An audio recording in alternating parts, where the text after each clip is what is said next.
ತಾಯಿ ಮರದ ಆಯ್ಕೆ ಬೇಗನೆ ಮತ್ತು ನಿರಂತರವಾಗಿ ಫಸಲು ಬಿಡುವಂತಹ, ಹೆಚ್ಚು ಎಲೆಗಳನ್ನು ಹೊಂದುವ, ಗೆಣ್ಣುಗಳ ನಡುವೆ ಕಡಿಮೆ ಅಂತರ ಹೊಂದಿರುವ ಮತ್ತು ಹೆಚ್ಚಿನ ಕಾಯಿ ಬಿಡುವಂತಹ ಗುಣಗಳನ್ನು ನೋಡಿ ತಾಯಿ ಮರವನ್ನು ಆಯ್ಕೆ ಮಾಡಬೇಕು.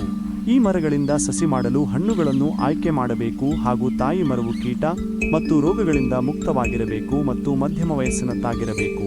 ಬೀಜದ ಕಾಯಿ ಆಯ್ಕೆ: 35 ಗ್ರಾಂಗಿಂತ ಹೆಚ್ಚಿನ ತೂಕದ ಸಂಪೂರ್ಣ ಮಾಗಿದ ಹಣ್ಣುಗಳನ್ನು ಆಯ್ಕೆ ಮಾಡಬೇಕು.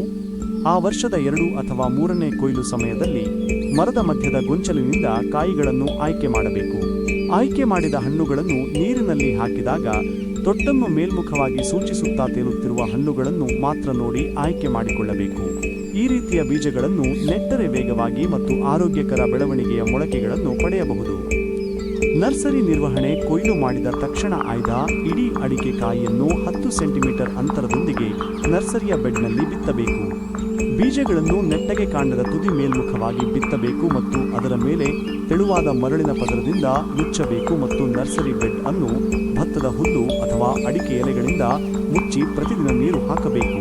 3 ತಿಂಗಳ ನಂತರ ಸಸಿಗಳನ್ನು 30x30 ಸೆಂಟಿಮೀಟರ್ ಅಂತರದೊಂದಿಗೆ ಇನ್ನೊಂದು ನರ್ಸರಿ ಬೆಡ್ಗೆ ಸ್ಥಳಾಂತರಿಸಬೇಕು ಅಥವಾ ನೇರವಾಗಿ 150 ಗೇಜ್ ನವೆಂಬರ್ 25x15 ಸೆಂಟಿಮೀಟರ್ ಅಗಲದ ಪಾಲಿಥೀನ್ ಚೀಲಗಳಲ್ಲಿ ನೆಡಬಹುದು.